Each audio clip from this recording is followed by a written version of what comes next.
Hey guys, in today's video, all we're going to be doing is putting an emergency brake back in this car. Previous owner gutted the whole thing. No idea why. There's no dust shields. Actually, there was the worst thing. There was just the bolts and what's left of the dust shield, but no dust shields, so you can't actually get your pads in there. So we're starting from nothing. We're literally, there's zero emergency brake parts besides the cables themselves coming from the interior. I won't be touching the cables. I'm leaving the old cables, but I'll be doing the rest. So if you're looking on how all those little pieces go together, this is your video. Let's get right into it. So the first step is obviously getting your wheel off. 17 mil if you got the normal E46 lugs. Zip those bad boys off and then move to the back here to work on your actual caliper. There's two 16 mils in the back. I'll flip you around, but the lighting might not be too good. I can't really find a good way to get a ratchet on one of them with this BC coil in here, or this BC damper in here. So this might take a second of hand wrenching. Okay, so first things first, you can see these. This bottom one, you can't get a ratchet on because it hits the brake line. So you have to come in from the top on at least the top one. And this one will break off easy, but the bottom one, as I said, you'll have to use like a normal wrench for. So you guys get the picture pretty much though, and you can probably see my socket. And I've been doing this a bunch. I actually took this off to diagnose it, so it wasn't tight, but yours will be pretty tight.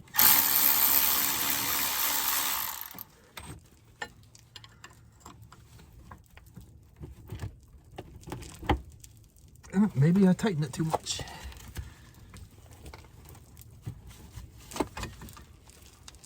I have been able to use like a super long extension and come from the other side to get this, but you might strip it. I think you guys get the point.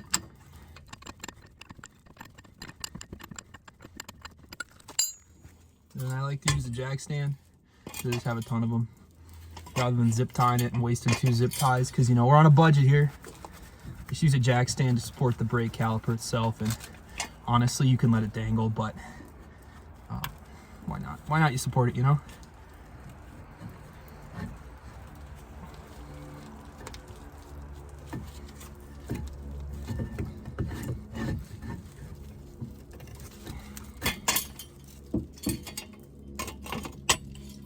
Just like that.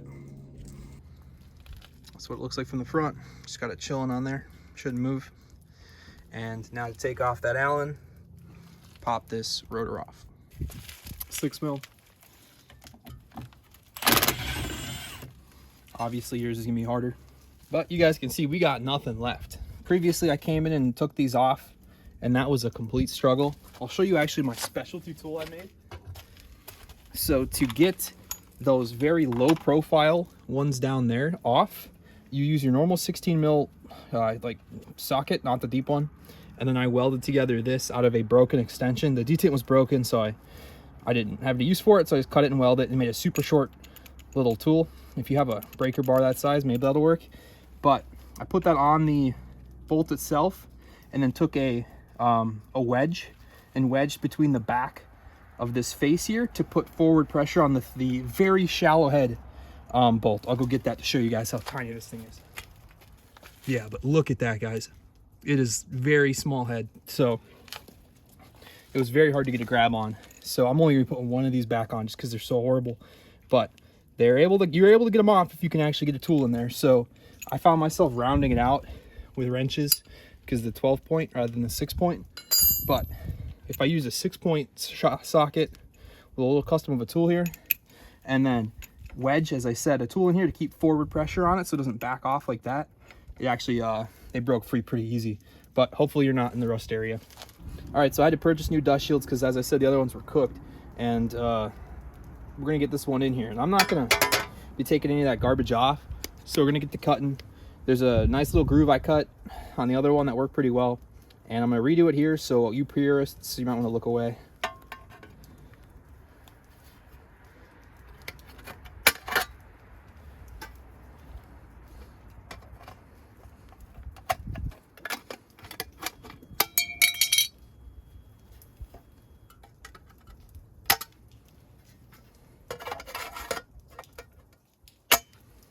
That worked pretty well on the previous one, but hope you don't have to do this.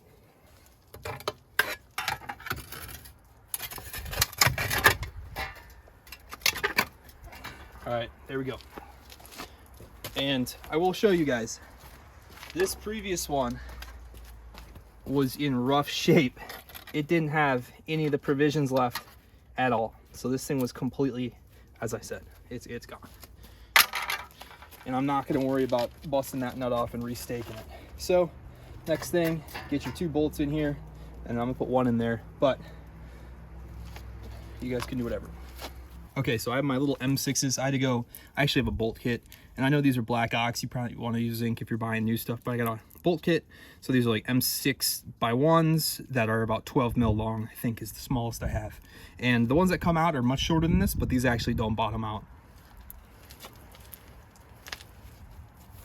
And unfortunately, unless you have a very shallow or very small head ratcheting ratchet, it won't fit. For this one, we will just be using good old reliable.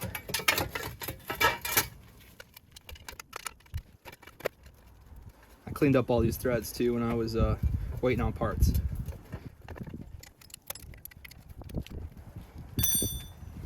One's on the bottom side. You guys get the point, don't need to reposition you. Okay, so now we're on to the good old fancy ones. Skinny head, just goes right in here. I just put the top one on the other one and it worked fine. So I'm just gonna do that. I don't wanna have to do this twice if I ever, for some reason, have to be in here. And I looked at purchasing these. I'm just a cheat, bro. This is like, they're like $12 each or something. I understand, but we'll survive.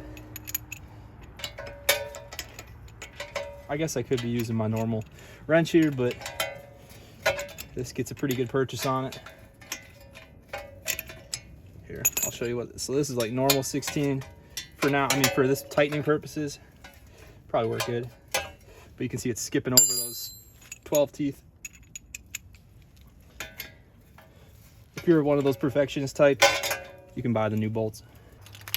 Next step for me is getting a little paint on this cut I did. Not being too careful, bro. Don't care. Just getting it good. So now the part you guys probably came here for. You got your brake shoes. I don't know what BMW calls them. That's what I'm gonna call them.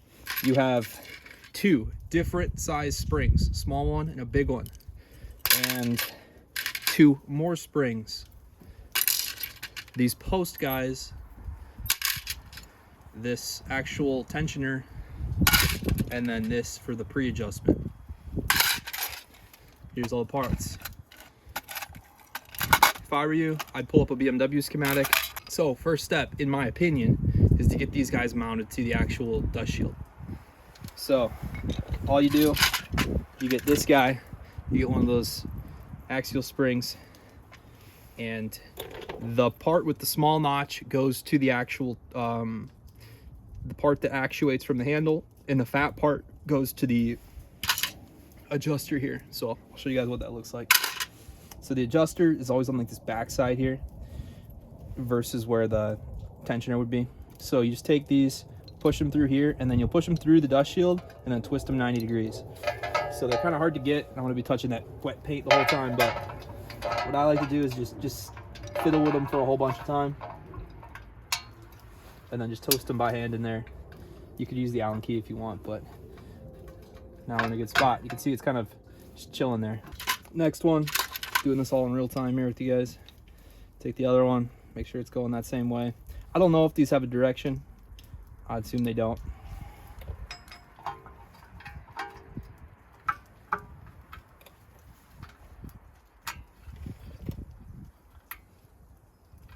All right, so yeah, same story with that bottom one. Did the same exact thing. Now it's chilling. All right, I reframed you guys so you can get this. So you have your cable here. We're gonna give ours a yank because we loosened it on the inside. You're gonna take this guy and open it up. And the hooky guys come up from the bottom. Just grab the little detent on the end and fold it back over itself. And these are kind of finicky, so it might take a little bit of wiggling around to get it actually back where it was. There we go. So now it's back where it needs to be. It's chilling. Get the bottom to shield where it needs to be.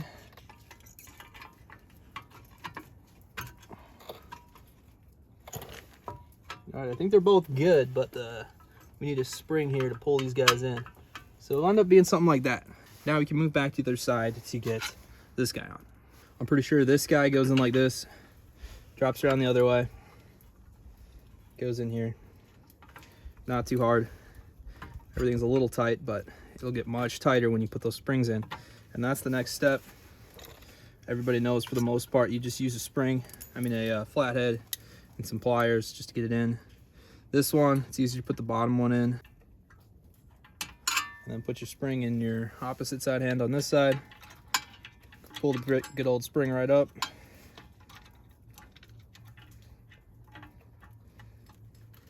Just grab it on the back like that. Get a good pull right up. Then get your screwdriver out of there.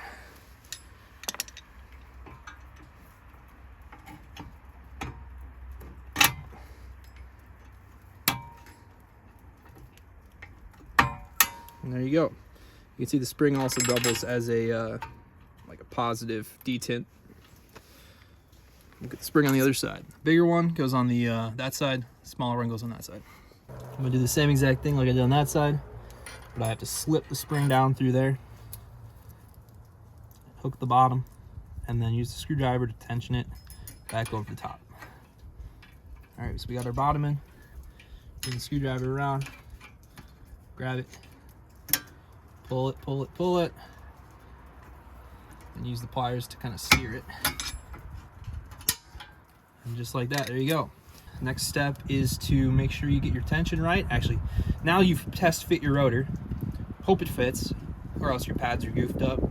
And then you'll adjust the pre-tensioner, or whatever they call it, with the rotor on. So we'll do that now. All right, so now it's time to put the rotor on. While you're at it, while you got it off, clean this up with a wire wheel in the back of here if you got a bunch of rusty nastiness. Now we can hope this guy fits on, and it freely spins over the brake pads, the new emergency brake pads. So I'm just gonna get this lined up to where it needs to be. If I can find it. There we go. Get this guy.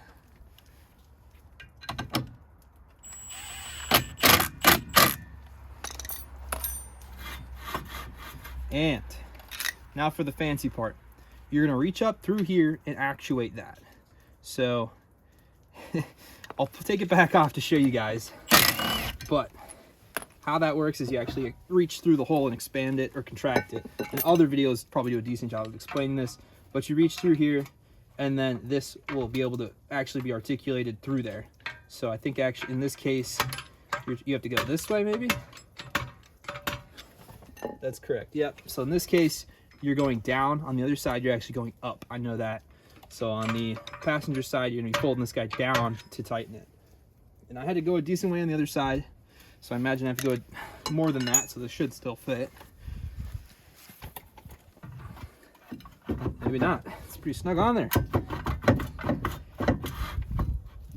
I think that might be just about right.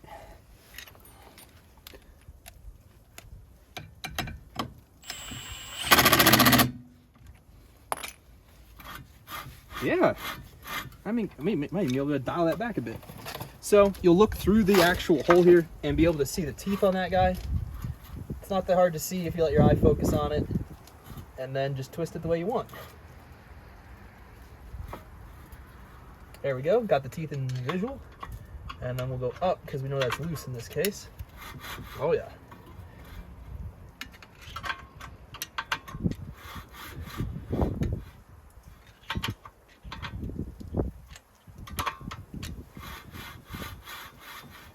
Yeah, I think we're in a good spot.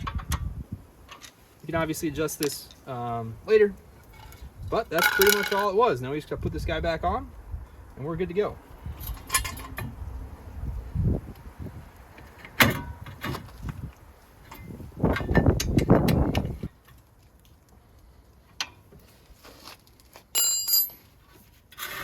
Just like that, we got parking brakes again. All right, so inside the car, I imagine you have to disassemble all your garbage here, but mine's open. So you're just gonna take those nylocks, and before this job, make sure those are a little off so you can actually pull on those cables, but you'll probably figure that out before you get to this point. back those off a bit, and you can see they're actually about in the right spot. You obviously want to make them till they're slightly snug, but you don't want to make it so you're actually pulling the brake in its resting position. So I think you guys know how that works there. You can tighten it up, snug it up there, but the main adjustment is in the rear, not here. This is a last resort for your cables. You should be doing most of your adjusting with those ones in the actual brake system back there, inside the rotor. So here's another look at the inside of the E46. Pretty trashed, but drift car status right now. So I guess little teasers, little bits of information. Since you stayed this long, I know your MAF's not supposed to be here, but previously I didn't have a MAF at all. And previously I had that Gucci'd out 102 mil intake, and I was running into partial throttle issues with the speed density tune and the stock ECU. So I ended up, I know this is supposed to be in a laminar flow path or something like away from here, but just throwing this MAF, I had to go to the junkyard and get this along with the pigtail, but just throwing this in here, night and day, beautiful difference, partial throttle response. And I also got an adapter plate to go to the stock LS throttle body just because I'm still troubleshooting. I was troubleshooting that at the time, and I just honestly gave up and just went straight to the MAF setup rather than the speed density, just because it would literally sputter when you tap the gas just a little bit. And now it's beautiful. I really don't think you gain any power by a different throttle body. All right, so also update on my power steering pump. Get one of those tools you can press the pulley in and out with on Amazon, because it'll save you if it's not fully pressed as far as it needs to. And that squeaking you heard in my earlier videos, it wasn't the pump going, so I actually wasted a whole bunch of time troubleshooting pump issues. It was just the belt being off, and with it running, you can clearly see the belt was tracking the wrong way. So if you get a nice tool, let me see if I can get you in there, you can just press it on more. In my case, it needed to go on a couple mil more, or like an 1/8 inch, honestly. It needed to go on more. So get yourself the tool on Amazon. Mine is, let's see, mine is that green one, and that's pretty much it. I just press it on more and squeak, gone. Any questions about why I put the alternator here? I'm stupid, that's probably it. For some reason, I was feeling like there wasn't gonna be a lot of clearance for the low mount alternator, but if I was to do this 100% again, I'd still go with the -2 or -1 spacing, so you don't have to do the stupid water pump spacers. And you can see I tapped the water pump to put an MPT barb in there for the steam port. I imagine you could steam port to there if you really wanted. I don't know if that's pressurized or not, but I steam port back in here just because I saw a bunch of people doing that, and that wasn't bad at all, just to tap that for an MPT and put that on. But if you're gonna be doing the serpentine system from scratch, see if you can get the -1 or -2 spacing, because I know -2 spacing is probably the only thing you can use this power steering pump with. But there is a -2, this truck is -3, I'm using the ICT billet terminology here, but use the -2 crank on the engine. So if you have a truck motor, you have to put a new crank pulley on there, but that would move all this in that spacer amount. And technically I can still do this. If I delete the spacers, trim these spacers, oh, I just lost a spray bottle. Okay, all I need to do is delete those and then trim these and then move the alternator to a low mount. That's probably what I would stick with. I'd stick to a low mount alternator in a -2 configuration. That way you can use all the cheap stuff. You can use any water pump. You can use any -2 water pump. I'll show some stuff on screen where I'm getting all this data from, but just go to the ICT billet swap tab on their website. They're amazing at this. So that's pretty much it. And I guess I kind of redid the cooling system. As I said, the steam port goes to the water pump, and then this snakes through and goes to a reservoir that's now higher than where it was previous, because it was kind of not, it would have to go uphill to get to there, which was stupid. So now the coolant reservoir actually tops off that when it's in vacuum. So that's pretty nice. And that's pretty much it. I need to clean that up, I know, but I guess I also swapped these out. These were looped, but I swapped these out for caps because I saw some guy talking about online how looping that is actually like just moronic, because you're taking cold and just going to hot, so your engine's just going to overheat eventually if you actually push the cooling system. So capping it better than looping it. So that's good in my opinion. I have so many little things I need to do on this car, such as like clean that up, put a hood on it, do anything. I want to weld the diff, but I have a garbage welder. I have like a 120 wall plug flux core, and I just don't know if that'll survive. What else? Yeah, that's pretty much it. So I mean, comment down below, guys, if you want to see anything goofy happen to this car, because I'm at the point where like we can perhaps start doing fun stuff with it, because it's daytime out and it's stuff's melting. I guess I say daytime because it's not like permanent winter, like where it gets dark at 3 p.m. All right, so thanks for watching, guys. I hope you learned something. If you came here for the actual brake stuff, I hope you get good luck with that, man. You're gonna need it. And if you came here as a loyal fan, thank you. Appreciate you viewing this, and have a good day. Thanks for watching.